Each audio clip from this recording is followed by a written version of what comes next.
You're listening to Nocturnal Frequency Radio, hosted by Steve Jenny and his satanic assistant, Alex Montini, both of whom can't go into churches without vomiting. Hello, good evening, good morning, good afternoon, wherever you may be around this wild, wacky, and sometimes disturbing world of ours. Yes, that's the intro to the Mindset Podcast, a weekly attempt to open eyes and shedding light on what's really going on in the world, all done by ripping apart the media madness that masquerades as news. Join me, Gareth Davis, every Sunday on the Mindset Podcast. You can find the show on all major podcasting services such as iTunes, Stitcher, and so on. Or you can go directly to the main Mindset website. That's www.mindsetcentral.com. Check out the Mindset Podcast. Bring your curiosity, your opinions, and a sense of humor. And remember that some worldviews are stranger than others.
Nocturnal Frequency Radio with your hosts, Steve and Alex.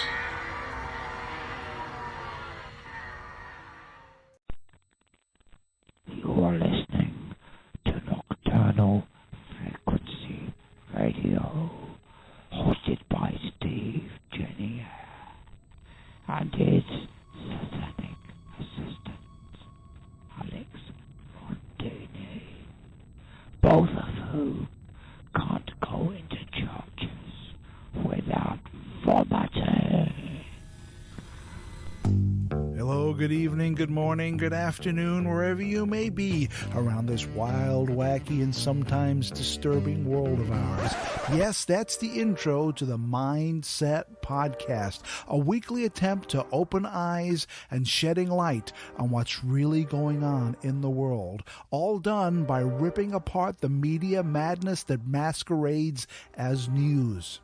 Join me, Gareth Davis, every Sunday on the Mindset Podcast. You can find the show on all major podcasting services such as iTunes, Stitcher, and so on. Or you can go directly to the main Mindset website. That's www.mindsetcentral.com.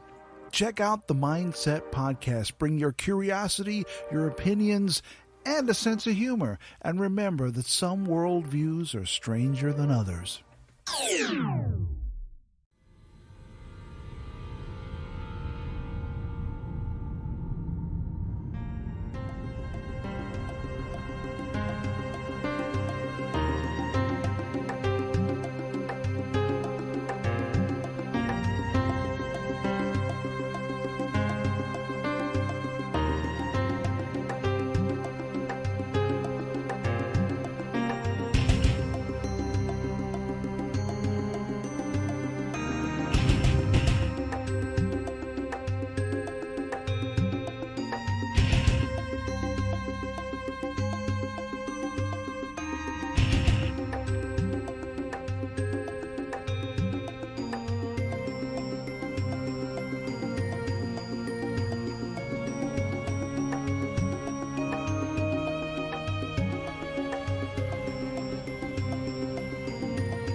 And welcome to Nocturnal Frequency Radio here, live on the New Visions Radio Network, and of course, simulcasting live on our YouTube channel. YouTube. We're back. Yeah, YouTube. Looks like we got hacked by Zombie69. I hacked us. I don't know. That's weird. Maybe somebody did get a hold. I don't know. That's really weird. Yeah. Weird how it did that. I don't know. I can't figure out why I did that. That's all right. Anyhow, thank you for tuning into Nocturnal Frequency Radio. And what a cool show last week. Yeah, it was. It's very cool. You know, what did you take away from that show? That Dr. Sledge is a very knowledgeable person. That's it. Well, I mean, did you go back and look at anything that he talked about? 'Cause I did. I have some of the stuff already, like a lot of the stuff on the Kabbalah and all of that stuff. It's I just haven't really read it, but I have the books somewhere back there. You can't see it, but there's a bookshelf behind me. I have all kinds of books that deal with the occult and esotericism and all of that stuff. But I mean, it's very involved, and if you don't, how can I put this? If you don't really have the heart for it, you're not going to get it. I mean, Dr. Sledge does it from an academic standpoint, which is completely different than practical. But and I mean, it's obvious that he loves the history of it and all of that stuff. But for me, it's always been more of the practical. But I mean, you have to have the heart for it because, again, if the will's not there or the heart's not there, you're just not going to get it. Do you have the heart for it? I thought I did at one point. That's why I got the books, but maybe not so much. Yeah, it's you really have to dedicate your time and effort and everything else to. There's just so much to learn. There is, and it's almost like a lifelong lesson. All right. So it's not like it's not something that you can go in half-hearted and just sort of, peruse and try this and then try that, see if that works. No. It's you have to find what resonates with you, whether it's Kabbalah or whether it's another form of magical practice like the OTO or the AA, not Alcoholics Anonymous, mind you, but the other AA. Yeah. You have to find which path works for you and go with it, but you have to pour all of your soul into it, sort of thing. Otherwise, it's just not going to be worth it. So, what was it about the occult or whatever that resonated with you in the beginning? What drew you to? It's the unknown. It's much like the paranormal, right? It's like the unknown. Yeah. I wanted to see. My path is it's kind of weird. I mean, I'm part of it's my fault. Part of it's because I'm lazy. But with the paranormal, for example, I'm trying to find, whether there's something beyond this realm for myself personally. And with the occult, it's something similar, because when you deal with magic, if you can actually make magic work, there's an indication in there that there's something beyond our physical realm. You know what I mean? So that's part of the reason. Plus, I've always been the type of person that's been intrigued with the unknown and anything to deal with, the mysterious, the dark realms and all of that kind of stuff. It's always piqued my curiosity for some strange reason, just because I'm twisted that way, I guess. Well, that's the reason why I asked you to be my co-host years ago, because you're twisted. Exactly. Just like, I don't think it would work if you weren't. No, you're absolutely right. Oh yeah. So yeah, it's an interesting world, and I would definitely love to have him back on to talk about it, because there's just so much, and learning it from his sort of standpoint, the academic sort of standpoint. I mean, there's a lot of stuff there that that he knows, that he's very knowledgeable about, that I think people who maybe practice it probably don't have an idea. If they're solo practitioners, probably not. If they belong to any of the established occult organizations, chances are they are, because even when I was at one point, I almost joined the Esoteric Order of the Golden Dawn, which is a spin-off, obviously, of the Hermetic Order of the Golden Dawn, because that one no longer exists, really, technically. But I mean, part of their whole thing is to learn the history of, the order, B, magic, and any of the sort of paths, like whether it be Crowley, Mathers, or any of the other individuals that were part of the Hermetic Order, the Golden Dawn. But that was a big thing for them. They wanted you to learn as much of the history as possible. And they had a library in there as well that you could obviously take out books and whatnot, if you were a member, obviously. But I decided against joining just because I didn't get a good vibe.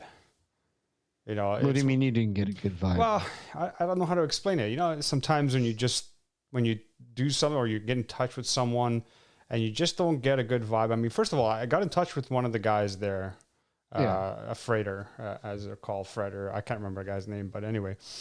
And I asked him, I'm just curious about your order, the Esoteric Order of the Golden Dawn. I want to learn more about it.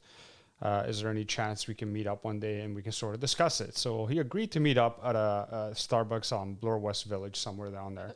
Starbucks of all places. Starbucks. Exactly, right? But I had asked him specifically. All I said was, I want to learn more about the order. Like, I just want to ask you questions. It didn't have to be a physical meetup. It could have been something over the phone. I would have been fine with that as well. But he wanted to meet up, so I'm like, okay, fine.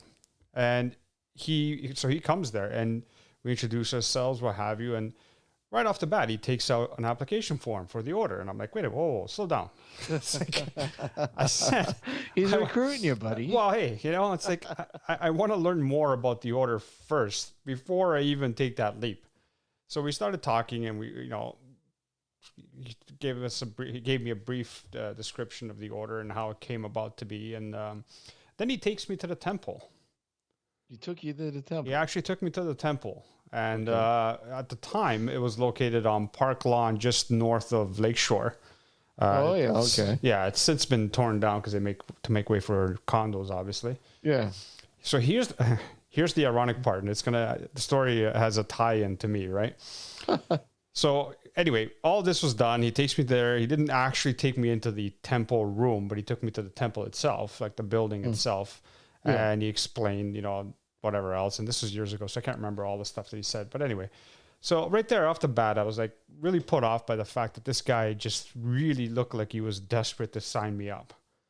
You know what I mean? And it's like, he's got a quota, Phil, man. He's got a quota. Right. And I had told him that, I was a Mason, a Freemason, and that I also, had interest in that sort of magical spin, if you will.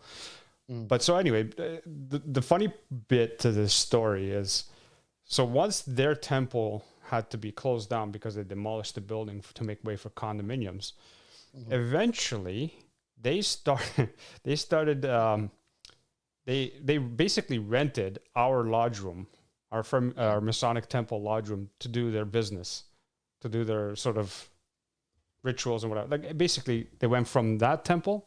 They're now using the Masonic temple, which my lodge was out of. Oh, really? Yeah, because when I went back, after I demitted from Freemasonry, when I went back and I rejoined, there's a little board at the bottom, at the basement where the lunchroom, or not lunchroom is, but where the kitchen and the sort of hall is. And in there, there's, it has dates and who meets, because there's multiple lodges that meet at that temple. It's not just my lodge, it's other lodges as well. And in there, I saw the Esoteric Order of the Golden Dawn. I'm like, motherfuckers. What are the odds that these guys end up going to the temple that my lodge belongs to? You know what I mean? It's kind of weird. Yeah, just a little, huh? Yeah, no kidding. It's like they're stalking me or something.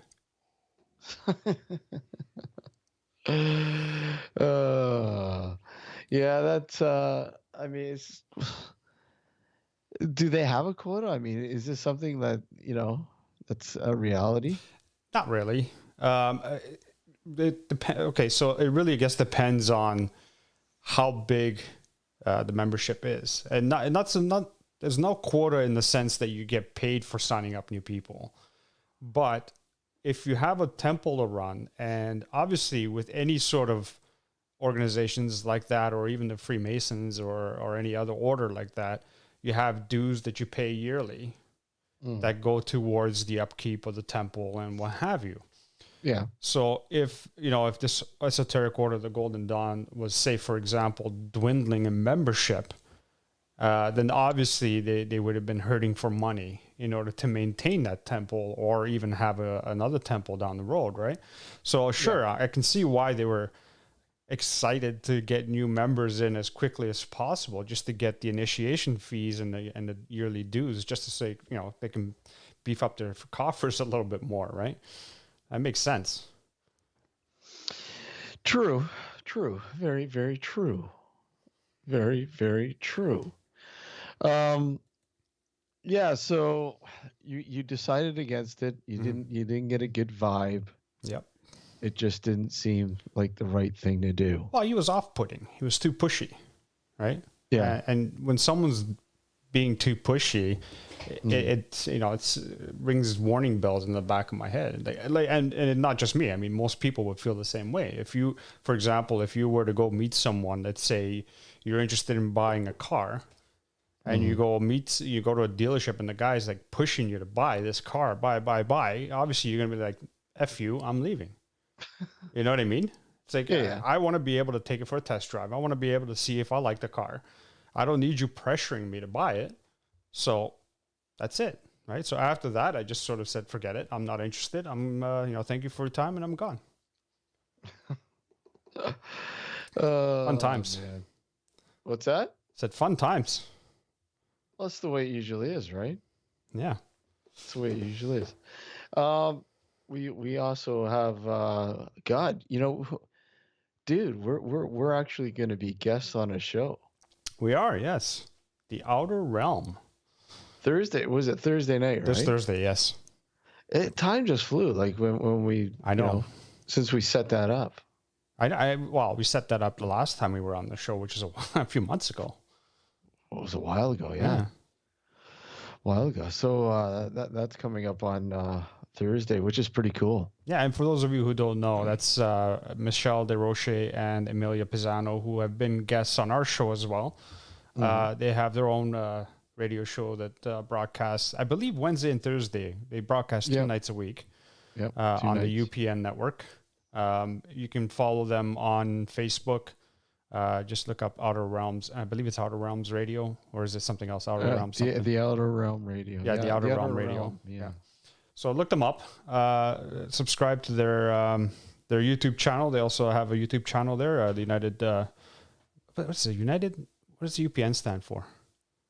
United Paranormal Network. Is it? I don't know. I'll have to no, the United People's Network or something like that. I'll find out. I'll find out. But anyway, it's you can find that channel, or you just go to YouTube and type in Outer Realm, and you should be able to find it. But yeah, you know how many outer realms will come up? Yeah, because I tried that. Did you? Okay. Hang on, I'll find out. See. But yeah, that'll be cool. We always have a fun time when they're on the show, and when we get on, when they invite us on their show. So, so it's pretty interesting. We always have a laugh with them. I'm sure there'll be a lot of talk about burritos. Oh yeah. Oh God, good old burritos. Yes. See, we'll never escape it. Nope. It's forever ingrained in the show's psyche. And we should open up nocturnal frequency sub or burritos. Yeah. So UPN stands for United Public Radio. There you go. So you look that up on YouTube, and that's where you'll be able to see the show. Wednesday night, Thursday nights, the broadcast will be on this Thursday night. Awesome. Cool. And and of course we're back next Sunday. We have a guest on next Sunday as well. We do. Again, don't ask me to say the name because I don't want to butcher it. But details will be posted on the our Facebook page. Don't worry. I have to confirm with her. Well, we could talk about what are we going to be talking about? Okay, so basically she was part of a study that involved lucid dreamers rather.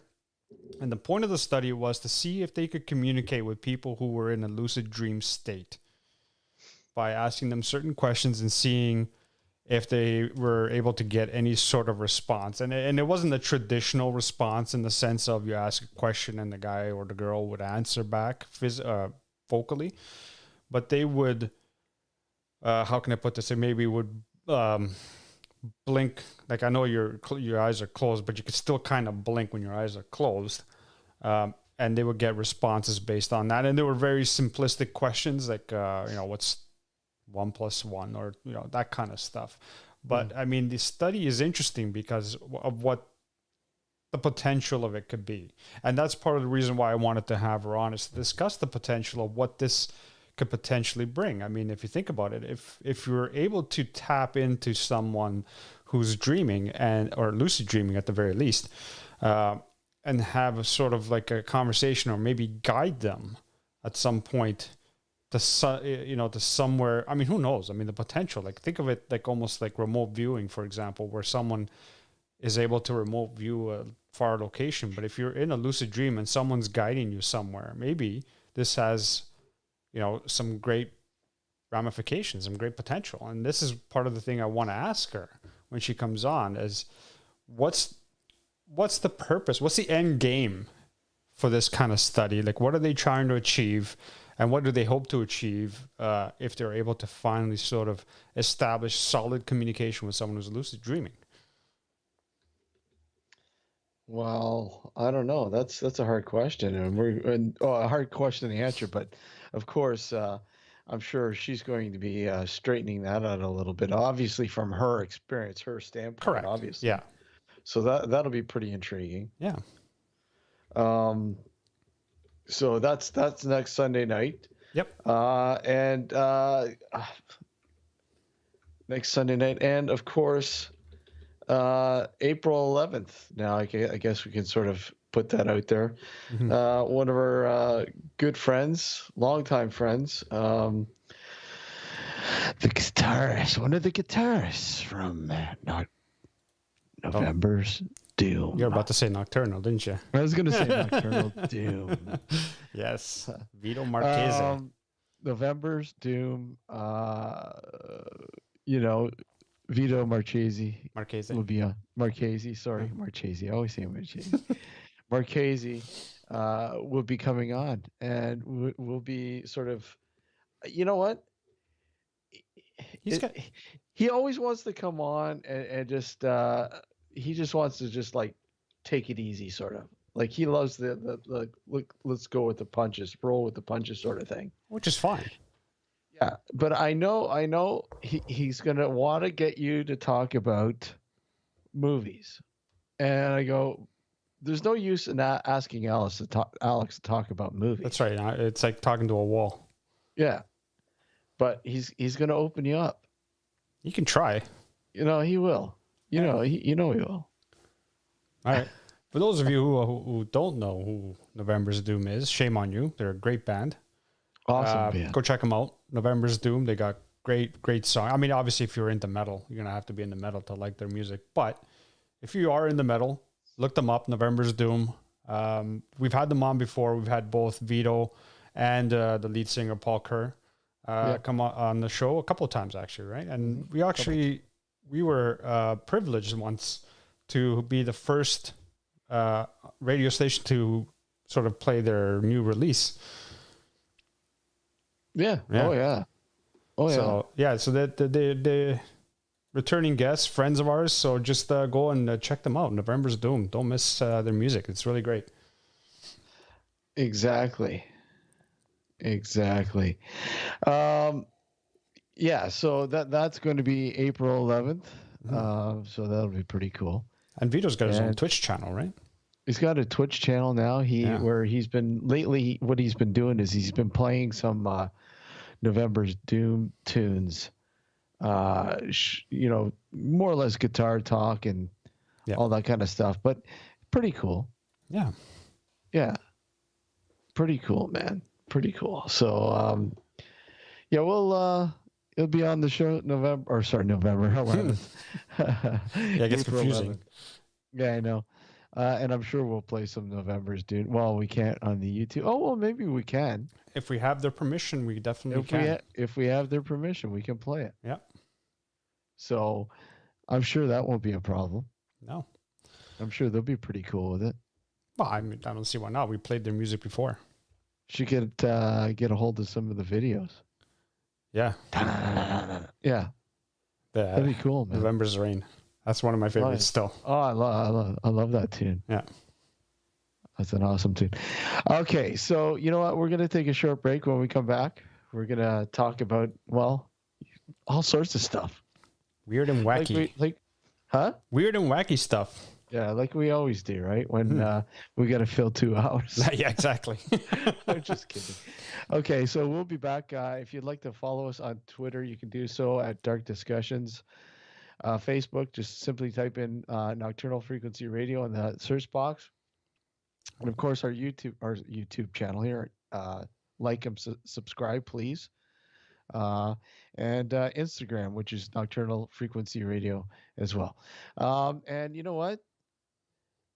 I forgot to say, one of the guys from Sobs bought some swag, I believe. He did? Yeah. I'll have to check into that. Yeah, he was telling me he picked up a T-shirt. Sweet. Yeah, so I don't know if you got the notification for that, or maybe I don't get the notification. It goes to the Nocturnal Frequency email address. So if anything, you will get it. Oh shit! I didn't see one. have a look, anyways. All right. So, anyways, we're gonna take a short break. When we come back, we'll be talking about a whole bunch of stuff. So don't go anywhere. You're listening and watching Nocturnal Frequency Radio here on the New Visions Radio Network, and of course our YouTube channel. Hold tight.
This is Keith Age, and you're listening to Nocturnal Frequency Radio.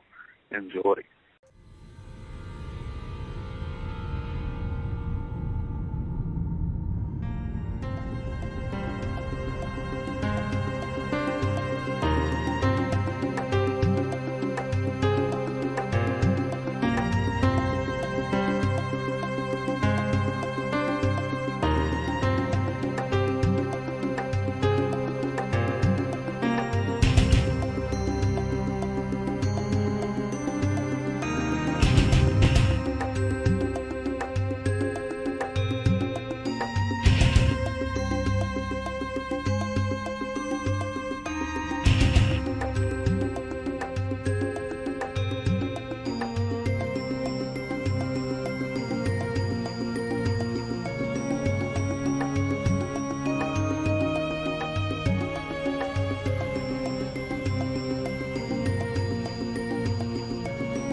Nocturnal Frequency Radio with your hosts, Steve and Alex.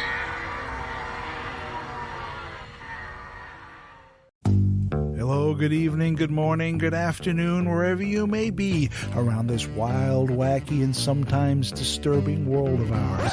Yes, that's the intro to the Mindset Podcast, a weekly attempt to open eyes and shedding light on what's really going on in the world, all done by ripping apart the media madness that masquerades as news. Join me, Gareth Davis, every Sunday on the Mindset Podcast. You can find the show on all major podcasting services such as iTunes, Stitcher, and so on. Or you can go directly to the main Mindset website. That's www.mindsetcentral.com. Check out the Mindset Podcast. Bring your curiosity, your opinions, and a sense of humor. And remember that some worldviews are stranger than others.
Did you hear that? Sounded like a scream. Yeah, I heard that.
And welcome back to Nocturnal Frequency Radio here on the New Visions Radio Network. And of course, streaming live on our YouTube channel. Big and bright. Thank you for tuning in and watching us make fools out of ourselves like usual. But hey, anything for a burrito. Free burrito. Anyone who's listened to us for a very long time will know that we always make a fool of ourselves in some capacity or another. No, they only know when you do, when there's a burrito in front of you.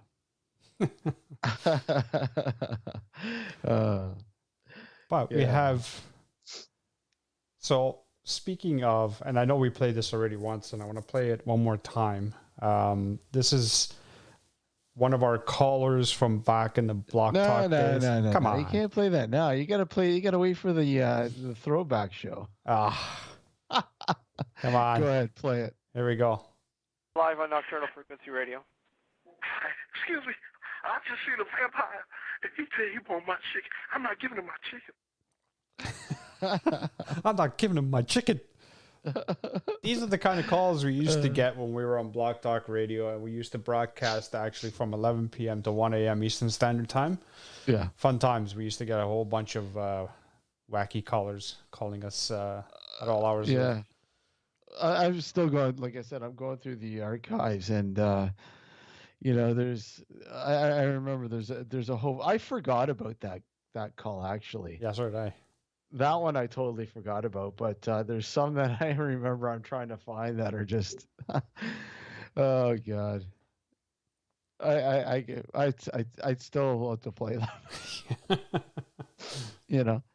Some of them are just the entertainment value alone from some of those calls. Oh yeah, priceless for sure. It's like. Okay, I have recordings of Evil Angels going in my purse. Something like that, right? Yeah, classic. Yeah. And I mean, we do have a dedicated. Well, we kind of have a dedicated line for this, but it's not the same. No, it's not the same. We haven't, even though we do open the lines. I don't know. I think people are afraid to phone the show or something. I think they are, but I mean, it's also the problem with the setup we have now is that sometimes when we take a call, I get knocked off for some stupid reason. Well, I think it might be the way I'm receiving the call, like I'm patching it in. Maybe it could be that, because there's been a couple times when we didn't have any issues. Yeah, that's true. Or it didn't knock you off. So I mean, it's probably just the way I'm patching it in. Knowing me, that's probably what it is. Fair enough. Seriously, I wouldn't doubt it. You know what I mean?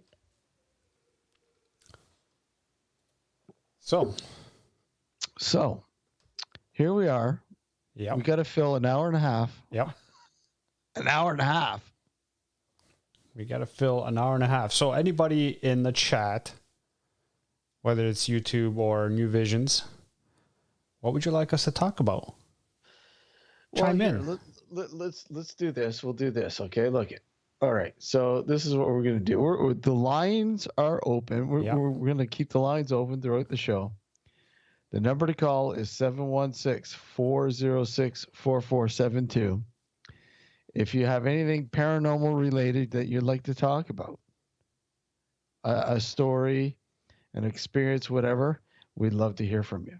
We actually got a comment on the YouTube by our good friend Ron there saying, talk about the spirits of the vernal equinox. You know, it's the first time I've heard of it actually, Ron, so I'm not too familiar. Have you heard about that, Steve? Yeah, he's pulling your leg. Is he? Well, I don't know. I'm just kidding. No, I'm just kidding, man. So once again, the number to call is 716-406-4472. So if you're listening on New Visions Radio Network or watching us on YouTube, the lines are open. If you have an experience, a story that you'd like to talk about, share, whatever, we'd love to hear it. Comment, question, whatever. Yeah, hey, why don't we try to convince Ron to call in? we had our good friend Kevin call in once. Kevin. Yeah. Yeah, Kevin's hilarious. Yeah, we had him call in. We've even talked to Redmond once. Yeah. Yeah. And I think even Terry, if I'm not mistaken. Didn't we talk to him once? What about Terry called in a couple times? Okay, that's what I thought. Yeah. Oh yeah, no. Terry's called in a couple times. So here's the thing. So we got Marcy and Ron in chat on YouTube chat. One of you guys call in. Let's have a three-way, and not in a triple X version or rated.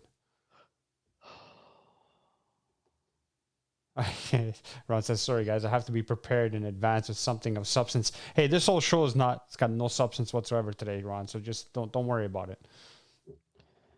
So have you figured out where vernal is yet? No, not yet. You want me to look it up? No, I don't need you to look it up. I know what it is. I'm asking you what it is. I don't know. I already said that. It's the spring equinox. The March equinox. That's all it is. No, but he's talking about the spirits of the vernal equinox. I know what the actual thing is. Oh, you know what the actual thing is. Yeah, I've never heard of the spirits of the vernal equinox. The spirits. Yeah. Yeah. What are you drinking? The usual. Are you drinking spirits? I am drinking a spirit. You are drinking spirits during the vernal equinox. There we go. Huh? Okay, so let's see. The spring equinox wants you to shake off your winter blues. Your winter blues. The number to call is 716-406-4472. Once again. Should we put it in? No, don't put it in chat. You going to put it in chat? I can. Say the number again. 706? 706. No, 716. 716. Hold on a sec. 406. Yeah. 4472. There we go. It's in chat. It's in chat. So anybody who's interested, call in. We'll have you on. We'll talk paranormal. Mostly. Mostly. We may talk about other stuff. We don't know yet. It's a total fail here, guys. Oh no. So anyways, so what have you been following the Mars landers at all? Not wholeheartedly. To some degree I have, but very little. Some of the photography, the photos have been phenomenal. Yeah, well, apparently they have a very, very high def camera on board the rover. So, well, yeah. And again, obviously, there's been a lot of people that are picking at some of these photos and trying to make stuff out of them, and you're going, Like I think one of them provided us with an alien skull. Yeah. And I was surprise looking me. at the photo and going, no, not really. Doesn't surprise me. Huh? So it doesn't surprise me. But it's sad. But what's interesting is that they're saying that the red dust, the reason why the Mars is red is because of the Martian dust. Right. It's only a couple of centimeters thick. Yeah, it's not deep at all, apparently. Which raises an interesting question, I guess. If that's the case, then what the hell happened that it's only a few centimeters thick? I mean, it's kind of weird, don't you think? To have like the whole planet covered in this sort of reddish dust that's only a few centimeters thick. Yeah, I mean, it could be because of a collision. Things, but sorry? Maybe a collision of some sort? I mean, could be. It could be the amount of asteroids that have hit the planet. I mean, so many different things, right? I mean, a huge asteroid. I don't know. I mean, I'm not an expert when it comes to what, how many times Mars has been hit by an asteroid, or at least one that would make a significant sort of impact and create chaos. Something that if it was to hit the Earth would probably cause, mass annihilation. Yeah. Just people don't realize that just because an asteroid hits one area of the planet doesn't mean it's not going to affect the rest of the planet. Oh, it will.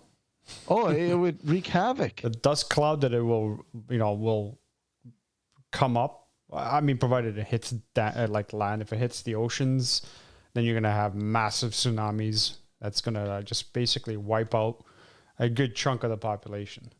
Because a good... Go on. Go ahead. No, I was just going to say a lot of the major cities are very close to the coast, right? So... Yeah. I mean, we really theoretically and technically and everything else we have no defense against something like this. No, at least not yet. No. I know that there's been talks of some form of defense system for this kind of stuff, but I sincerely doubt there's anything up there that's capable of like diverting an asteroid, a giant asteroid, or even destroying it.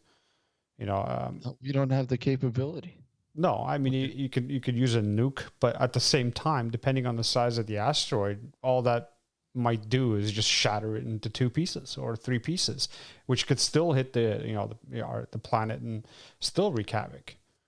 Well, yeah, I mean, just because it's become split into a few pieces, that doesn't mean it's still not going to cause enough damage. It may one piece may be able to sway away, but I mean, at the end of the day, depending on the size of the asteroid to begin with, if it's a massive one and you split it into 2 or 3 pieces and say one manages to miss the Earth and 2 still hit it, that's still going to cause significant damage. Yeah, but okay, but you got to think too. How the hell are we going to get a nuke into space like that? No, that's what I'm saying. I mean, I know we don't. I'm just saying, we just even don't if have that technology, right? I mean, but I'm suggesting that even if we did have that technology to be able to do that, it still doesn't mean we would avoid the tragedy. It may decrease it to some degree, but it would still be catastrophic regardless. Well, yeah, exactly. What we need is a particle accelerator is what we need. Yeah. Just sort of zap that thing into God knows what dimension. I just have to give a props out to our good friends at Third Moon. I mean, I absolutely love that glass. Move it more towards your face. There you go. Isn't that cool? Yeah. So is the liquid inside it. Oh yeah. It's pretty deadly. They certainly do make some good brews, and but Put it this way: we'll both be slurring by the time the end of the show comes around. Oh, you already are. I'm pretty sure. Oh, you already are. So, anyways, yeah. So going on, I mean, technically, realistically, we have no defense against something like this.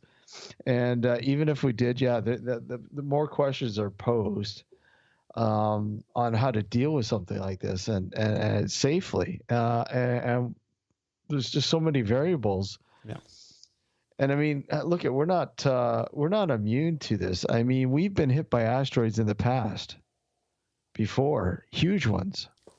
Well, I mean, that's one of the theories that's one of the theories of, the extinction of the dinosaurs was because of a giant asteroid, right? It could be, but I think I think most likely it was probably something like a pandemic. Touche, pussycat. So every once in a while, when I get pissed off at humanity, which seems to be more and more frequently these days, I always, say this world needs an enema, right? And I go, this pandemic isn't doing enough to fulfill that enema. Dude, this pandemic is making people stupider. I'm sorry. This is why I said it seems to be more and more where I'm getting annoyed and pissed off with people in general. I mean, it's just utterly ridiculous. I get the fact that people are getting fed up with this stuff. Yeah. We're all in the same shoes. Every single one of us. It's not just United States or Canada that's experiencing this. It's a global pandemic. It's all over, yeah. Right? So, but that's no excuse to start acting stupid. And unfortunately, that's what's happening in recent days, and it's unfortunate. And then you know what? It's primarily because people are starting to see the light at the end of the tunnel because of the vaccines and what have you. Fine, but it doesn't mean you got to act stupid until the majority of the population gets vaccinated. You know what I mean? There's still a risk of people getting severely ill and potentially dying. I mean, I was reading, I just read the headline, didn't get a chance to read the whole article, but there was a 48-year-old who was in a coma for months because of COVID. Mm-hmm. He was ill and he had to be induced into a coma for months, and he just came out of it. Uh-huh. And I mean, and this is a 48-year-old. Yeah. You know what I mean? So just because you may be young or healthy and, you're not, I'm not 70 years old or 60, I'm okay. No, because there have been kids that have died from this disease. You stand a better chance of surviving. Yes, if you're young and healthy, granted, but it doesn't mean that you won't get ill, and it doesn't mean you won't get, serious repercussions down the road from it. Right? Yeah, I agree. It's going to be here for a long time. I believe it is the new flu. I believe that's what it is. I believe this is what the flu is now. Yeah, it will. I wholeheartedly believe that COVID now has taken over. It's got such a foothold here now that plus all the variants too. The variants and we've had over 360 different variants. Something like that. But I mean, at the end of the day, yeah, you're right. It could be like the new flu, but with the vaccines, it's like your annual flu shots, right? Well, that's what I mean. I mean, so you look at Moderna. Moderna is already working on a booster. Right. Well, I mean, they're a 2-shot deal, right? Well, no, they're looking at like an annual booster shot, which is fine. I mean, it's just one more thing. The point is this: like, let's backtrack here a little bit, and let's suppose, just for the sake of this argument, that we did not have flu shots or flu vaccines at all, right? We would be in a constant state of pandemics because of the different flu strains that come around, right? I don't know. I see. I want to agree with you, Alex, but I don't agree with you. Yeah, of course. I don't think vaccines like for the flu shot, for instance, would stop a pandemic. Oh, yes, they would. They why? would. Because How? what ends up happening, and are you talking about the flu, or are you talking about this current No, pandemic? no. What your statement that you just made? No, what I'm What- saying is yeah. if we didn't have the flu shot, okay, Yeah. the flu itself would be a lot more rampant than what it is now. It would. It would. I don't know. A lot about of people that. get the flu shot every year. Yeah, Okay? they get the flu shot, but I look at stuff, and I think there's even science backs a lot of this stuff up, Alex, and we only know the tip of the iceberg when it comes to these vaccines. Um, Well, the I flu don't know. shot's not really a vaccine. I like to believe this stuff. I really do. The flu Trust me, shot's not but- technically a vaccine. But anyway, regardless. And the vaccines that they're giving now with the Moderna, Pfizer, and AstraZeneca and all that kind of shit. I'm still sitting on the fence. As much as I want to believe. I know a couple of people who've gotten it already. No, I know a few people have gotten it already. I know they didn't sprout any third arms. For anybody No, I wondering. mean obviously they got a little sick after the second shot. But that's a normality because it's a booster. So you're basically introducing a little bit more into the system and sort of giving the system a rush. Well, it's hyperactivating your immune system. Well, yeah, exactly. Which is what's making you sick. Yeah, well, yeah, exactly. Yeah. It's tricking your immune system. And that's what these vaccines are. These are live cultures, right? No, actually, this one isn't a live culture. Well, I mean, they're cultures. It's cultures that maybe not be live, but they're cultures that they're introducing into the body, right? No, COVID-19 is not a culture at all. What it is a messenger RNA. What it does is it tricks your body into thinking they're introducing a protein, yes, but it's not the virus itself. You know what an RNA is, right? Yes. What's an RNA? It's basically what it's almost like a code for your immune system. It is a code. Yeah. Yes. Yeah. And so what's happening is it's programming or reprogramming. It's not reprogramming. It's not reprogramming. It's not reprogramming. No, it's so not what does COVID-19 do? Tell me. Okay. Does it not reprogram your RNA? No, not necessarily. Yes, it does. Okay, well, prove it. Let's get back into that last conversation we had about this. The proof is when it causes the mass. No. I want to see data. Never mind speculation. Never mind all of that stuff. Speculation. I want to see the data. What does it cause the body to do? It depends on who. No. Okay, some people will get severely ill. So people get severely ill, and when they get severely ill, what's happening? I don't know. They're getting severely ill. They can't breathe. Their own body's defenses are fighting the body itself. Fine. Okay. And they're going. It's called a storm. What is it? I forget the terminology they call it. It's a storm. And essentially, what's happening are the white blood cells are working in overdrive, like beyond the point where the body can't handle it anymore. Okay. And in some cases, obviously, people die. But they still don't know the long-term effects of COVID. No, they don't. They can't possibly know that. Well, no, and that's the sad reality of this. Yep. Even with a vaccination, they don't know what COVID-19 essentially would do to one's body down the road. Of course not, because there hasn't been enough data, enough time lapse to be able to determine that. I know. But regardless, if you let this pandemic go unchecked, it's going to cause more damage than introducing a vaccine.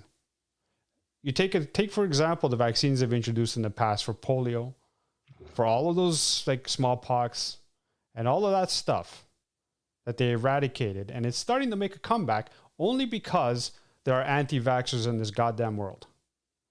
Okay, no, I get this, but okay, no. okay. Hold on. No, what I'm saying is, people are against vaccines.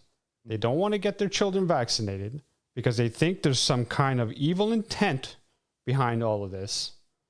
And now all these diseases that were once eradicated are making a comeback because of it. Right? So I get the concern because this is a brand new vaccine. I get it. I get the fact that people are weary of governments because governments are run by a bunch of fucking idiots. I get that. Mm-hmm. But it doesn't mean that they're out to get you. You're not that fucking important. Nobody's saying that, Alex. No. I'm not saying you're saying that. I'm saying there are people out there who unfortunately think that. Yeah, absolutely. Okay? And this is why I'm saying this. This is why I'm saying this. I'm saying it to those people who think that they're so goddamn important in this world. But the problem here is the people are being told what to do. In what sense? Get vaccinated or else. No, you don't have to.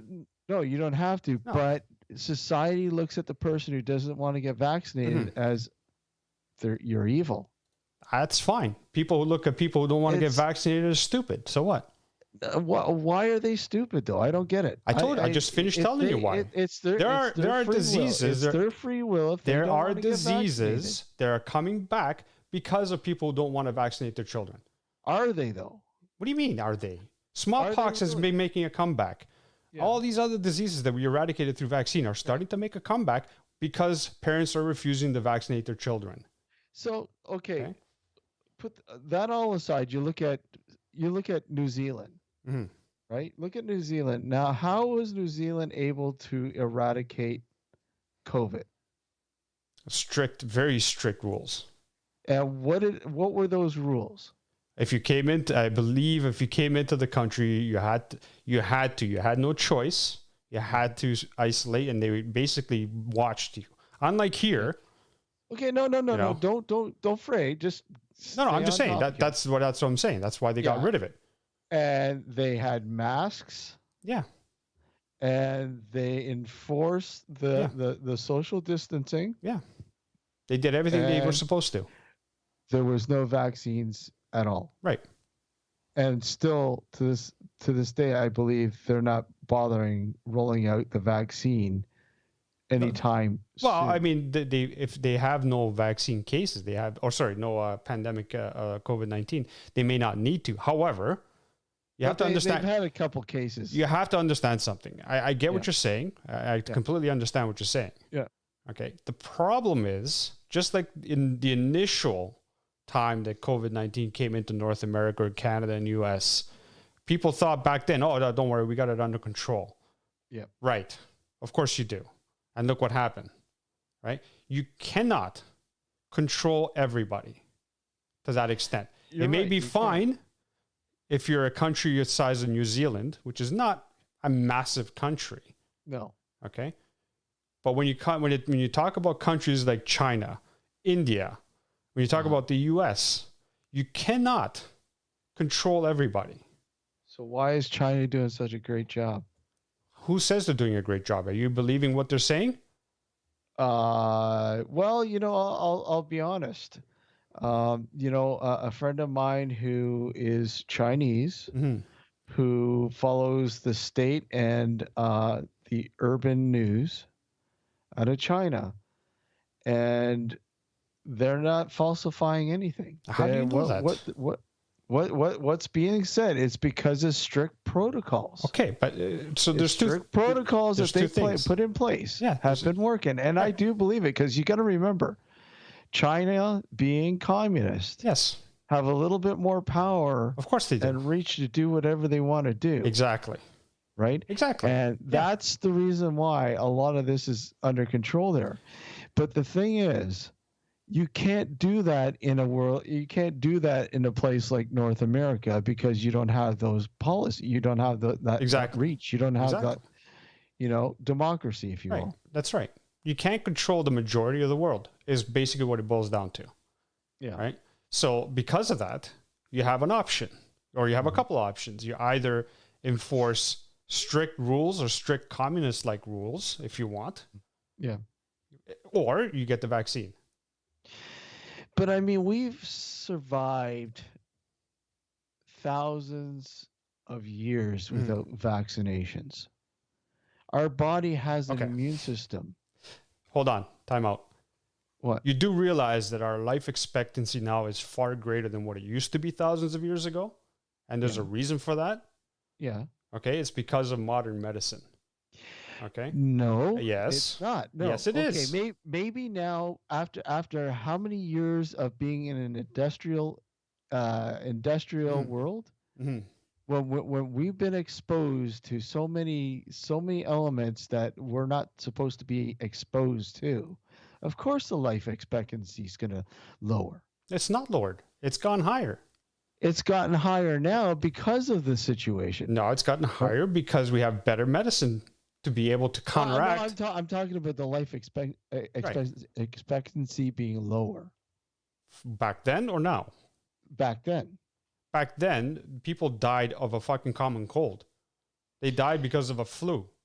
We don't die of that now unless you have health problems. Well, yeah, they do. I actually... No. Somebody I'm talking about just anybody. At the age of 46 died of it. People used to die when they were like in their 40s and 50s.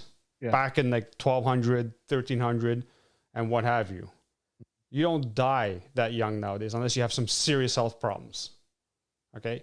We have ways to resuscitate people that we didn't have before. We have ways of prolonging people's life with heart problems, with pacemakers, with whatever the case may be, heart transplants.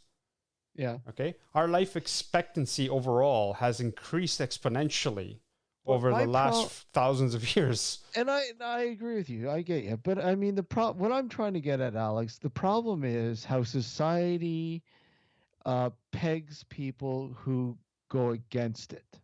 Go against what? Go against society, if you will. If you are not running with the herd, if you're not, if you're going against the grain, you're detrimental. Yeah. Then right you are. But why?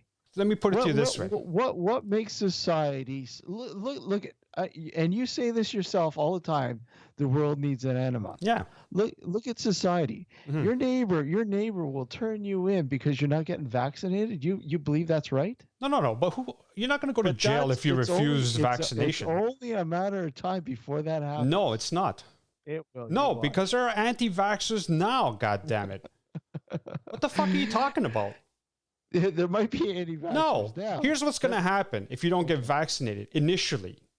You won't be allowed to go to arenas because you're not vaccinated, or any sort of large event because you're not vaccinated, until we get to a point where COVID-19 is either completely eradicated or so insignificant that we can go back to going out whether you're vaccinated or not. Here's the problem. What about work? What about work? Is that going to be like that for work? Well, that's up to the work environment. That's up to wherever you work with. Okay. So if your company mandates that you need to get a vaccine to be able to come into the office, if you choose not to, then it's their prerogative to fire your ass. Okay. That's just the way it is. It's I don't know. I don't think they can fire you, but they could probably lay you off or whatever. I don't. Whatever. Let's just say lay off. Fine. Yeah. Point is they can get rid of you. Is my point. Is my argument. Well, I don't know if they can get rid of you. I don't think they have that. Where there's a will, there's a way. They don't have to say they're getting rid of you because you didn't want to get vaccinated. Well, they can lay you off saying, okay, your role is redundant. You're stressed out about it. Well, whatever. Point is, if they want to, they can. I'm stressed. I can't make a decision because I'm stressed because I'm not being told the full. Yeah. But I mean, that's going to be the case, if anything. If you don't get vaccinated, that's your prerogative. No one's mandating you to do it. The problem is... No, not yet. It can, not yet. See, this is this conspiracy theory you keep, harping back on. And I know you're trying to push my buttons. Okay? Is it working? It is working. The point is... You're getting all worked up, and I love it. Yeah, I'm sure you do. I'm actually getting you very involved with this conversation, and I love it. Yeah, well, no. You're getting my blood pressure up is what you're doing. To have another shot, man. Come on. No, it's finished. Oh, you need another one. I need another one. I need to go refill. Okay. Break time. Yeah. Oh, it is break time. It's 10 o'clock.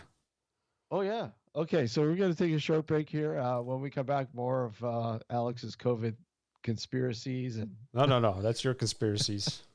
I'm just kidding. We'll be right back. You're listening and watching Nocturnal Frequency Radio here on the New Visions Radio Network. And, of course, our YouTube channel. Remember, like and subscribe. Yes, please do. Please. The more, the better. We'll be right back.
You've tuned into Nocturnal Frequency Radio with your hosts, Steve and Alex. This is Keith Age, and you're listening to Nocturnal Frequency Radio. Enjoy.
You've tuned into Nocturnal Frequency Radio with your hosts, Steve and Alex.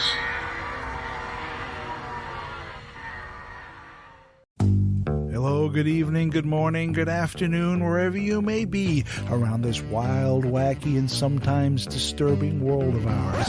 Yes, that's the intro to the Mindset Podcast, a weekly attempt to open eyes and shedding light on what's really going on in the world, all done by ripping apart the media madness that masquerades as news. Join me, Gareth Davis, every Sunday on the Mindset Podcast. You can find the show on all major podcasting services such as iTunes, Stitcher, and so on. Or you can go directly to the main Mindset website. That's www.mindsetcentral.com. Check out the Mindset Podcast. Bring your curiosity, your opinions, and a sense of humor. And remember that some worldviews are stranger than others.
Nocturnal Frequency Radio with your hosts, Steve and Alex.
You've tuned into Nocturnal Frequency Radio with your hosts, Steve and Alex.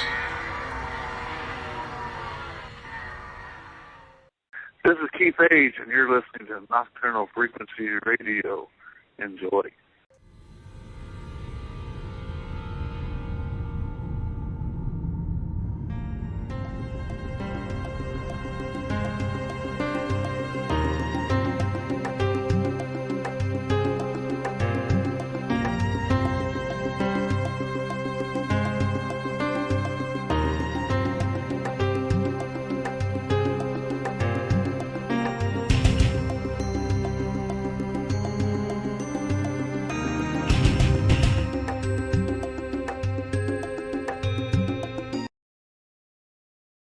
On the New Visions Radio Network, and of course our YouTube channel.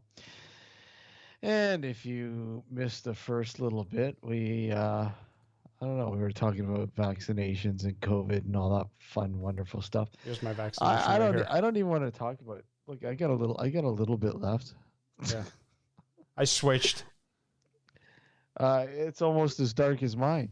Mm-hmm. It is. Yeah.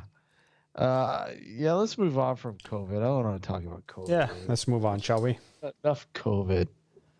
I don't want to hear any more COVID. There's enough of that on the news and every other outlet.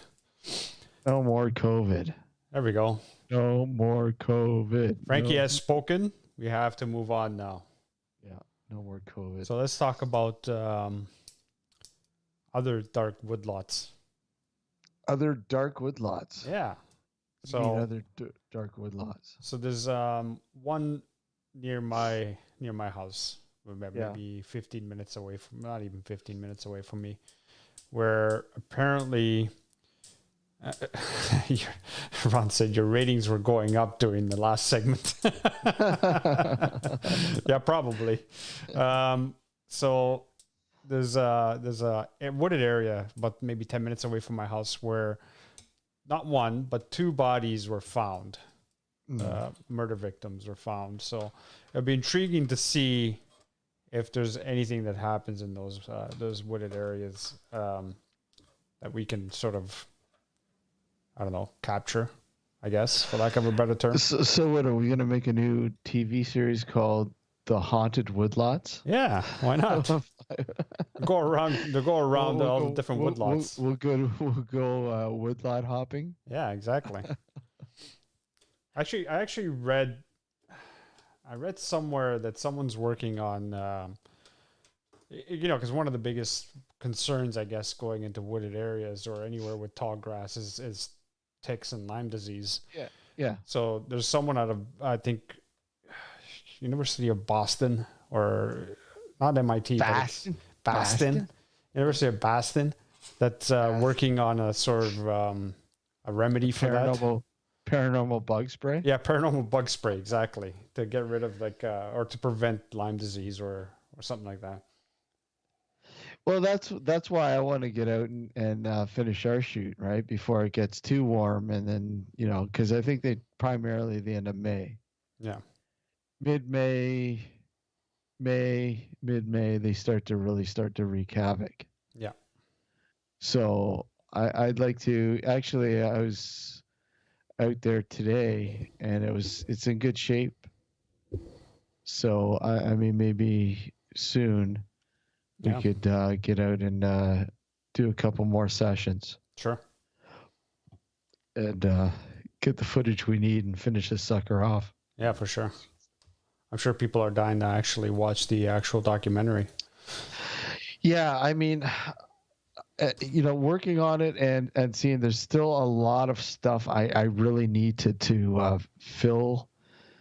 There's a lot of good stuff, but there's still not a lot of great stuff, and we're gonna have to obviously figure that out the next couple of times that we go out. So does this mean that we'll have to get Gord to streak naked? Yeah. One thing I'd like to incorporate though is that I'd like to get my hands on some night vision goggles. I would love to have a pair of night vision goggles, especially in there, because I'd like to be able to use those to sort of rule out anybody else who might be there. Because, I mean, we're hearing voices. I mean, we've got EVPs of voices and that. And you definitely want to rule out the fact that there's other people in there. And I highly doubt it that there are people in there when we're there. Yeah, because I'm sure we would have stumbled upon them at some point. We would have. In fact, we probably would have scared the shit out of somebody. Yeah, exactly. But nothing yet. But I mean, not only that, you like to have you never know what you're going to capture on night vision. Yeah, exactly. And especially coyotes. Yes. You have an eye on coyotes too. Yep. That it'll help you. Look, we got a pack of coyotes approaching us here. We've got to pack up and move over. Yep, exactly. Instead of waiting for one to start crying right beside us. Yeah, that was interesting that night. It was really interesting. Yeah. But there's one element that we're definitely going to I think play out a little bit more, and that's that mound area. Yep.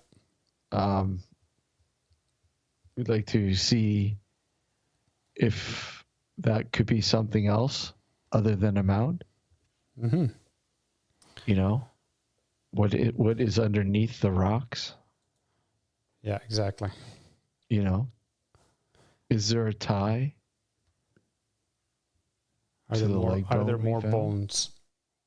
Huh? Are there more bones? Yeah. So there's a lot more coming up with that. I mean, it's been truly a lot more of an experience than I thought it would be. I didn't think it would be as good as it's been. I mean, granted, not every night's been great, but I mean, there have been, majority of the nights going out and shooting have been rather intriguing. Yes, they have. And let me ask you, what has been your highlight so far? Your highlight, aside from the coyote itself, is finding the bones. Yeah, it's definitely finding the bones, because even I mean, okay, granted they may not be human bones, but it's just, and then to add to that, we find that mound, which is also in itself intriguing. It kind of makes you wonder, now, is that bone tied to that mound? And if so, what is under that mound? Mm-hmm. I mean, because obviously if it's animal carcass, who's going to dig a burial spot for an animal? Exactly. Really, right? So, and it was funny how, and I think I can't remember if it was you or Gord who pointed it out, but the vegetation grew around the mound, but not on the mound. Not on the mound, yeah. Right? So that was something interesting as well. And I mean, we have to remember too. I mean, there were families that lived in the area a long time ago. Yeah. The land belonged to somebody, and let me tell you, I'll give you a piece of some information that I got about the I'm not sure if the current owners of the land, Mm-hmm. but the current owners of the land have mob ties to the Hamilton mob. Oh, there you go. That's good. So I don't know. Yeah. Maybe we shouldn't be disclosing that because we might get a hit after us. We don't even know if that's true or not. Yeah, exactly. But Right. if it is, this might be my last will and testament. They're coming after you, buddy. Yeah. If there's one thing that frightens Alex, being Italian. I know the deal, man. I know the deal. Did I say I wanted to join their esoteric order of the Golden Dawn? It wasn't that. So let me just say there's some interesting sort of aspects to this area. But I mean, let's face it, there are people that lived on the land, that farmed the land. Yep. And you never know. You never know that perhaps maybe somebody was buried there. Or something. Or something was buried there. Either way, it's something. It'll be interesting if we dig up. I mean, if it ends up being bones, regardless of whether they're human or animal, it'll be intriguing because. Well, yeah. I mean, let me just say it's something that I didn't expect, but then you go and sit there and go, okay, look, we weren't really expecting too much, but we were finding stuff and we were experiencing stuff. Now just say we this mound harbors some bones of human, maybe. Mm-hmm. Could this lead down to what's happening in the woodlot? You never know. Paranormal wise? Yeah. Especially after what Alex and I experienced. Gord and I experienced that one night. Yeah, you exactly. weren't there that night. You weren't there that night. That's right. I wasn't there. You weren't there. Yeah, you were not there that evening. Yeah. And that's why things happened. But yeah, you guys experienced some. You saw an apparition of some sort, or something anyway. Yeah, something was moving. Something like a dull grayish sort of figure was just fluidly moving across, and it was just the most eeriest thing I'd ever seen. And to hear that that Gord had seen it too. Okay, fine. I wasn't seeing things, but somebody else actually saw what I saw. Mm-hmm. So, okay, this is cool. Yeah, definitely. Yeah. I'm not losing my mind here. Well, that's part of it, right? I mean, obviously, it's good to have someone back up what you experience yourself because it gives that it gives a validation first of all. Well, not only that, I didn't blurt out. Initially, I said, "What did you see?" Mm-hmm. Did you see that? What did you see? And when Alex, I keep saying Alex, Gord. When Gord said what he had saw, I'm like, dude, that's pretty much what I saw. Yep. It kind of validated. Okay, something's weird is going on here. For sure. So Ron's asking, is the source of the bone going to be revealed in the movie? Probably not, only because although Steve did involve the local police, I don't think they got back to you about whether the bone is human or not, right? No, and you know what? Most times they don't. I mean, I could probably call and inquire. Yeah. and maybe I might do that. Maybe I don't know. I mean, I just don't want to feel pushy about it, because if it is human, then they're gonna go, well, why does this guy keep calling? You know. What's your interest in this case? You know, what's your interest in this? I guess it all depends, right? It all depends. Like I said, we'll see how things go. I mean, what was it? November? Yeah, I think it was November time. But I mean, at the end of the day, if it were in fact a human bone, I'm pretty sure the whole area would have been cordoned off, and it would have made the local news to some extent. Yeah, If it was human, I'm sure they would have been out there with the bloodhounds, and they would have been out there looking extensively to see if they could find more remains. Yeah, and they didn't. So chances are it's probably not animal. Yet, but I mean, you got to remember, we're dealing with COVID. Who knows? Maybe things are delayed. I don't know, but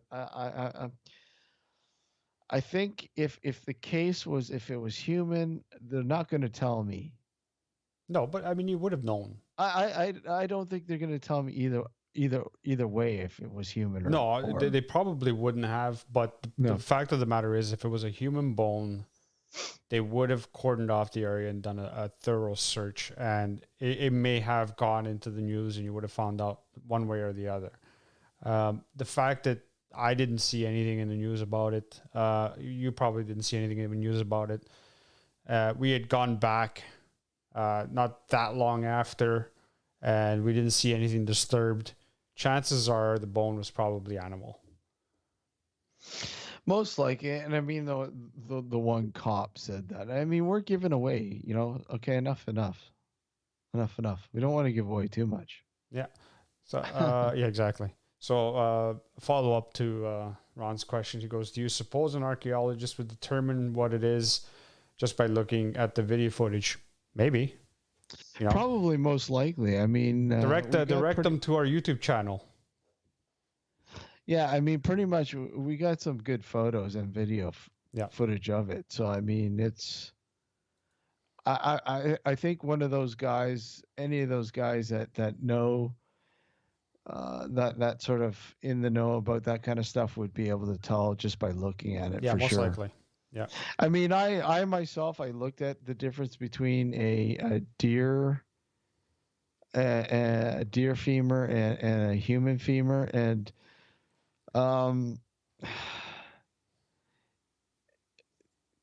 it's hard to tell because the bone had been gnawed the way it was. Yeah. It was licked clean. Oh yeah. I mean, this thing was like, it almost looked fake, to be honest with you. It was so clean and white that it's like, okay, is this real? So, and I mean, deer femur bone has the toes, if you will, the I don't know what they call them. What they call them on the deer foot? The hoof. The hoof, but the hardened. Oh yeah, that's basically the nails.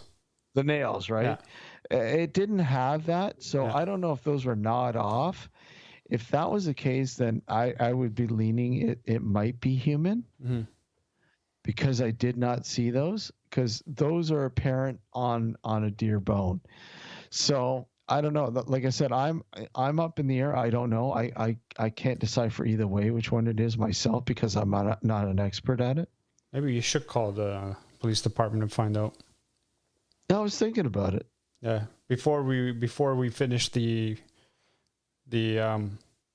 actual documentary, because we may reveal it at the end of the documentary, saying, by the way, this is a deer bone or human bone, human femur, or whatever. You know what I mean?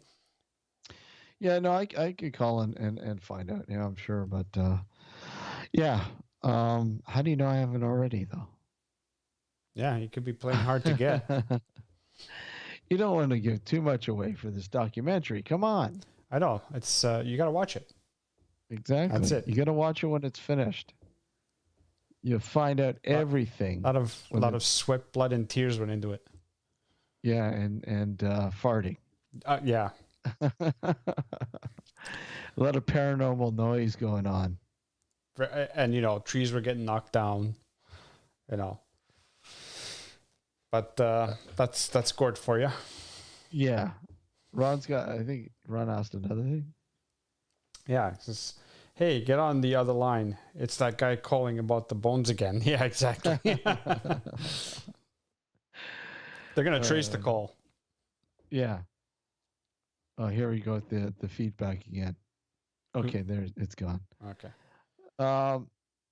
Yeah, I mean, like I said, but the thing is, when we get back out and shoot,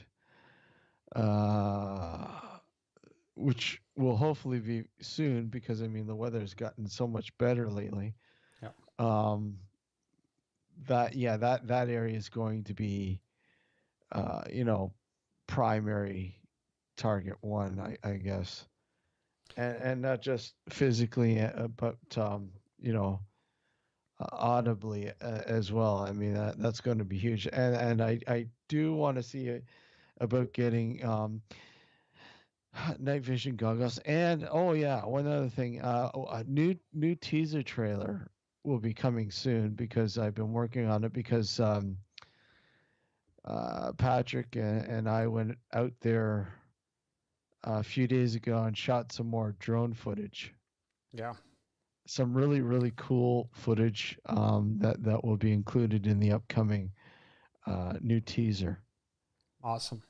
So, and I wanted to say one thing. This documentary is going to be dedicated to the memory of David Ferrand and Stephen Ramelow. Yep. I want to dedicate it to both those guys who've been, a huge part of the show in the past. Really good friends, especially Stephen. But David's been a really good friend to the show in the past as well. So, the documentary will be dedicated to their memories,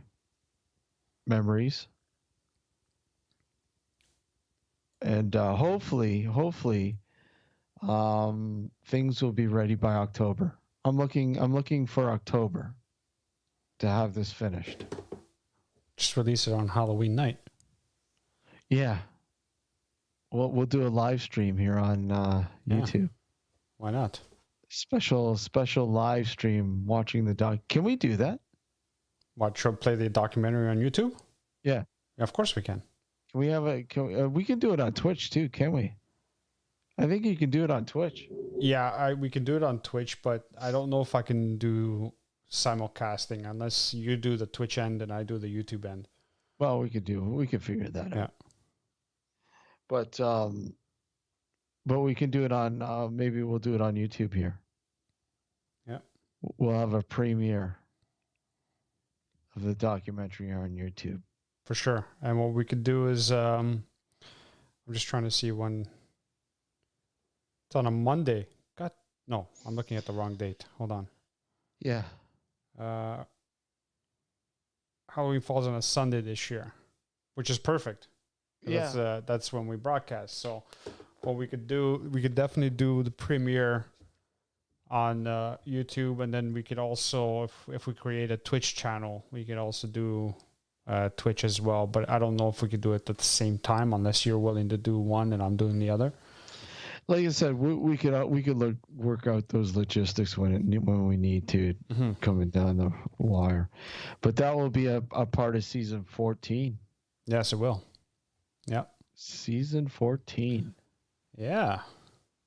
And it's really weird though. This season has been nonstop. We haven't stopped.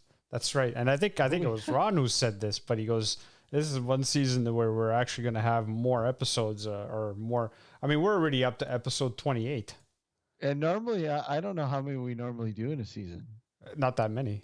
No, we don't do that many. No, because we typically take a break around the Christmas holidays, which we didn't do this year. And we typically take a week or two in March because you usually go down south around that time, and which you didn't. Weeks, yeah. No. So we're going to have definitely a lot more episodes, and plus we did a lot of like YouTube exclusive one-offs, like Friday nights shows, which obviously bumped up the episode numbers on the YouTube side anyway. Well, we won't be broadcasting April 4th. Okay.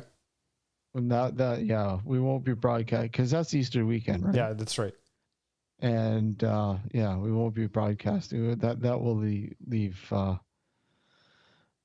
open to non-broadcast. But we're back on the 11th. Yep. Vito Marchese will be on. Yep. Looking forward to having him back on. It's been a long time. Yep.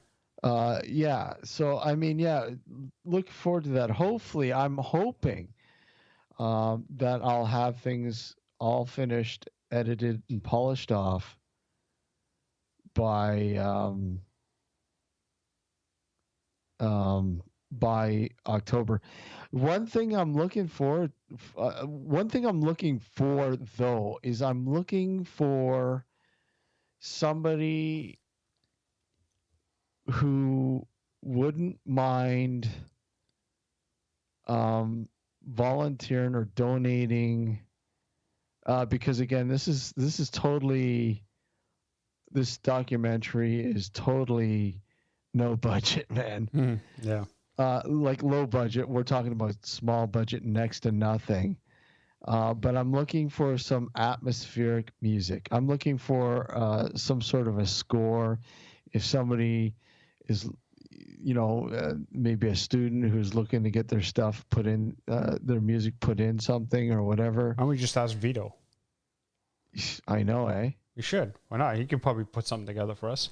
It probably could. I mean, the first documentary that I did was scored by James Scott, who did a wonderful job, and we were able to use, at the time, he also allowed us to use Raven Shade music. Yeah. Which was awesome. I really enjoyed that. I would like to get permission though to include one of the tunes from Sinatra. I guess the new Raven Shade, if you will. That's what their incarnation is now. There's one tune that I absolutely love, and I got to get a hold of James to see if that's possible. I'd love to include it in the documentary because I think it would be just fitting, to be a part of this documentary. That would be really cool. Yeah, for sure. Ron's asking if this documentary will be available streaming only. I think initially it will be. Initially, like I said, you know what? If anything, I would love to make copies. If people would like to buy them, anything would obviously I'd probably donate to the show. To the show. Any monies made from this would go entirely to our show here.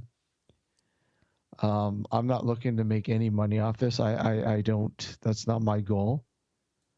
If anything, I know people like to have hard copies of stuff, and I know I do. I still like to have hard copies of movies and so on and so on, CDs or records or whatever.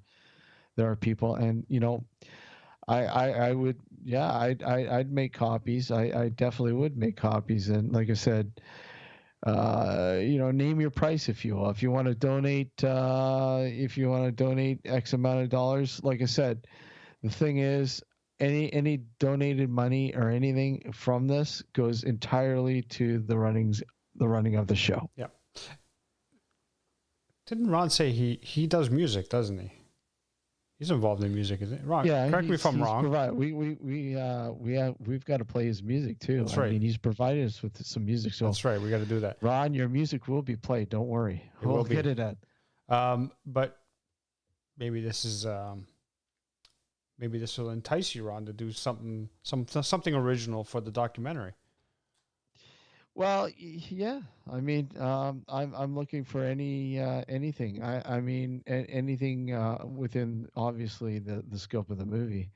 that. It's gonna be dark. Well, not theme. necessarily has to be dark, but I mean, it has to be Atmospheric. involving. Atmospheric. Oh yeah, absolutely atmospheric. And who knows? Maybe it'll give a chance for Ron to see some sneak peeks of it. There you go. There's your enticement. But like I said, we'll talk to maybe Vito. Who knows? Vito. Yeah. And Hey, obviously, Vito, obviously, this being a full length documentary, or full length documentary. There's room for more than one song, right? So, if Vito does agree, and if Ron, if you can put something together, send it our way, and we'll go from there. Yeah, I mean, I'm absolutely not looking to make any money off this. It's not my goal doing this documentary.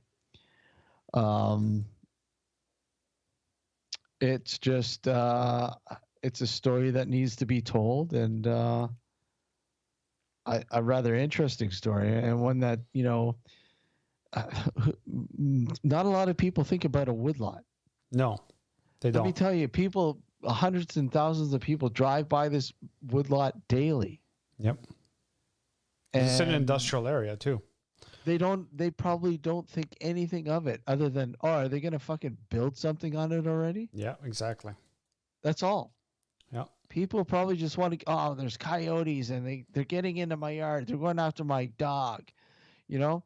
Get rid of that woodlot. And I'll tell you, that's probably a majority of the people that live in the area. Yep. Get rid of it. So Ron says he's going to send some samples. Awesome. Yeah. That'd be awesome. Like I said, and it's sad because, eventually this woodlot will be plowed. Yep. I'm hoping it won't. I hope that the city sees a value in it, that it can provide a natural ecosystem to. I think somebody was saying that if they demoed the woodlot, the basements of the houses in the area, their basements would fill about 2 feet with water. Really? Why is it on the water? Because of all the trees. Yeah. In the area that soak up the water. Okay. They're saying it's something to do with the trees and how much the soil around them and the trees themselves absorb the water. And if you got rid of it, the erosion would cause the water to go elsewhere, and elsewhere being the houses that are situated just on the other side of the ravine, right? Yeah. Because there's a long ravine that runs all the way down to the QEW. The QEW all the way up to, I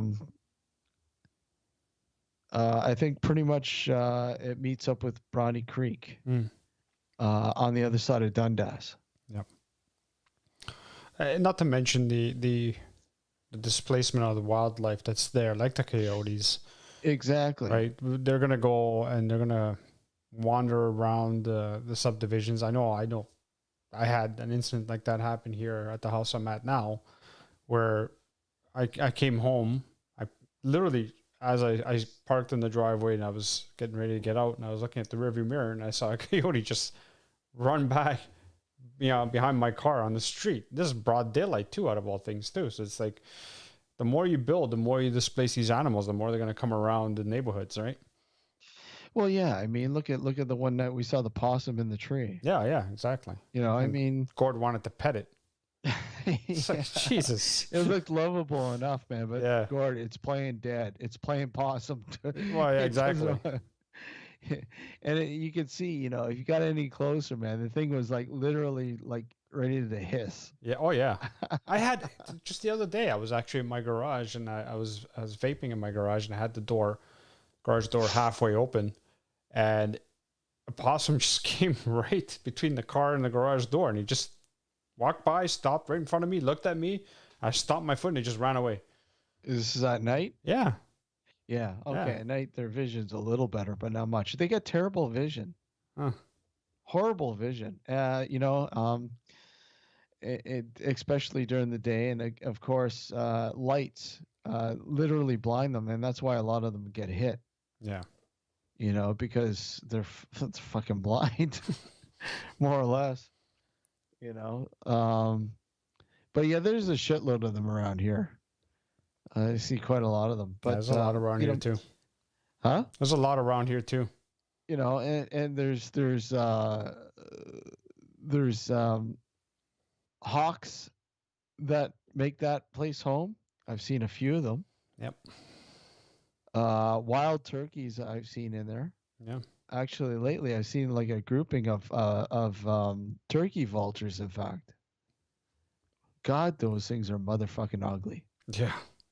They are ugly birds, man. Yeah. But and of course Canadian geese, and you know what? I can't stand them. I hate Canadian geese. I can't stand them. I can't stand them either. For Christ's sakes, we can't do anything with them. Like, no, you get in trouble ridiculous. if you kill one of them. They're protected. Yeah. And I don't know why their numbers are out of control. Whack. Yeah, they're out of control. Out of control. But anyways, there's a lot of wildlife in the two sections of that woodlot. Yeah. So you're destroying their home as well. Not that people give a shit. Unfortunately, yeah. No, they don't care. We got to build a condo. We got to build more industry there. Yeah.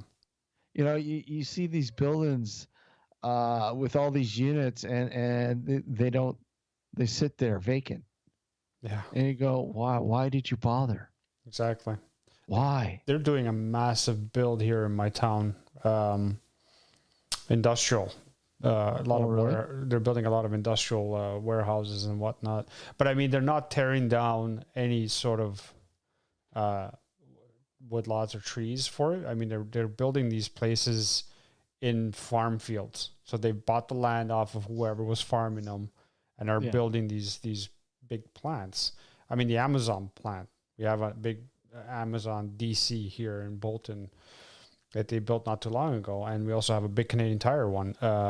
So I mean, now they're building a whole bunch of different ones there, and it's starting to concern me because we're not in a big town, but with all these warehouses that are coming up, it's going to get congested with trucks everywhere. Yeah, you know what I mean, and that's what's concerning me a lot. Yeah, it's but that's the way things are going. I mean, you look at Milton. Yeah. I mean, Milton is just one example of how things have boomed and it's just out of control. I know.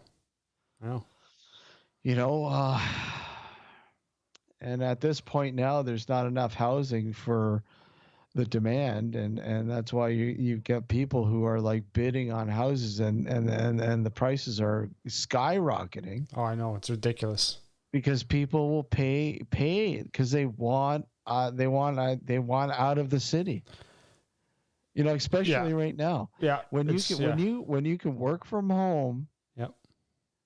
And you can get out of that condo that you had or whatever else, or out of the city.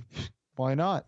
But just the prices of the condo themselves are ridiculous too. It's like a lot of people, a shoebox condo, like literally a shoebox of a condo, will cost you anywhere from like $600,000 and up.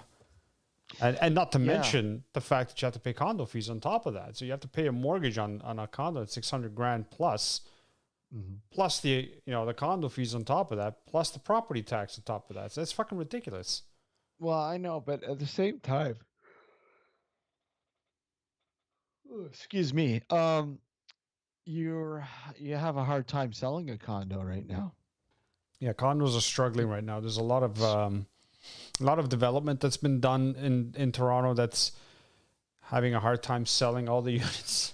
Yeah. Nobody, and you know what? A lot of it has to do with this pandemic because in a house, you have a backyard. Even if it may be small, like mine, for example, because I'm in a townhome, it's very small, but it's a backyard nevertheless. It's an outdoor space, right? Yep. Mm-hmm. You don't have that in a condo. No. Most condos downtown Toronto don't even have a balcony. Yeah. Right. And that's where I think a lot of people have finally said, you know what, now that we're forced to have to stay indoors, they feel that pressure of, okay, I can't live like this. I have to have somewhere where I can at least go outside and enjoy the outdoor space. Well, I mean, when you think about your journey to get outside in a condo, Yeah. you got to go through the elevator. Yeah. You got to go down the stairs. You got to go through the lobby. Yep. You gotta interact with other people that live in there. And because of this COVID thing, this virus pandemic thing going on right now, people just don't want to have to deal with that. That's right. But here's the problem, though. I can foresee down the road, and it's not going to be right away. It's going to be maybe a year or two, possibly down the road. I mean, at some point, companies that have invested large amounts of money in space, wherever, depending on the company, it might be in a tower downtown, it might be in a small tower, whatever. Right now, they're okay, obviously, because of the pandemic. For you working from home, that's fine. But at some point, when this is to a point where you're allowed to go back to work, they're going to want you to come back. Oh, yeah. And if you've moved out of the city, depending on how far you've moved out of the city, you're going to feel it. Yep. I mean, some people have moved, they've had no choice, because even just outside the city of Toronto, the prices are ridiculous. So they've moved even further away from Toronto, which is fine if you're working from home. And if your company, and God bless you, if your company allows you to continue to work from home, that's great. But if they don't, you're going to pay for it by the commute alone. Exactly. You know what I mean? And that's part of the, it's one of those scenarios where you're damned if you do and you're damned if you don't, right? Unfortunately. It's called the congregation. That's what it's called. Yeah. The congregation. Yeah. Yeah, it's a sad reality, but it's amazing how how a pandemic of a virus is able to reshape the human landscape. Oh, for sure. Yeah. Everything, every facet of life has been affected by this. Yep. Some have been good, but a majority have been terribly horrible. Yep. People have lost their jobs. People have lost their livelihood, careers, homes, you name it, because they're unable to, even with assistance and everything else, there's just not, it's been hard for a lot of people. Yeah, exactly. And not everybody, but a vast majority of people. There are some people that have thrived in this pandemic. You look at things that you look at e-commerce, for instance. Oh yeah, it's thrived. Yeah. The way people spend. There's people's spending habits. How they spend their money now has totally changed. Mm-hmm. I mean, getting groceries from a grocery store now is, in some cases, is totally different. Yeah. It's the when I was, when I first started working in a grocery store, we had a thing called parcel pickup. I don't know if you're familiar with that. No. Basically, you went into the store, you did your shopping. Yeah. And you told them that you wanted a parcel pickup, and they put your groceries into these big red totes and shoved them down this conveyor belt, and they came out the side of the building, and you got in your car and you drove to the side of the building to pick up your groceries. Okay. So instead of taking them out with the cart and carrying them whatever else, somebody would load them into your trunk for you. Essentially what's happening now. Exactly. Only it was a little bit different back then, right?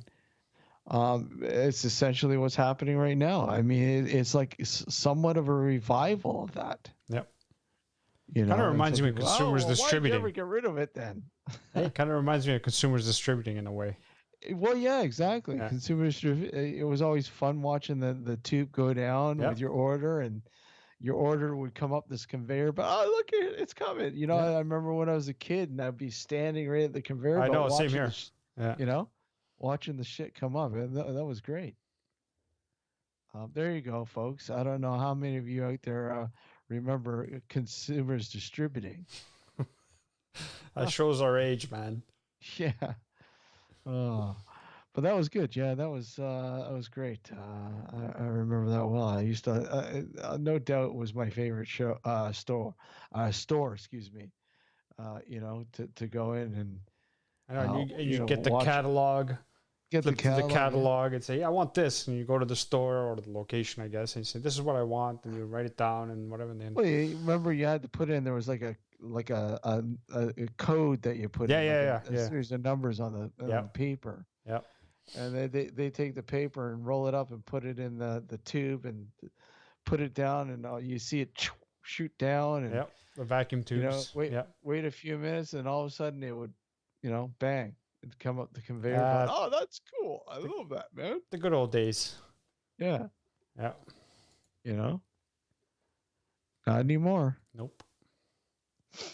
Not anymore. No longer around. Consumers Distributing. Cool. Anyways, well, until next Sunday night. Hey, catch us this Thursday night on Outer Realm Radio. Yes.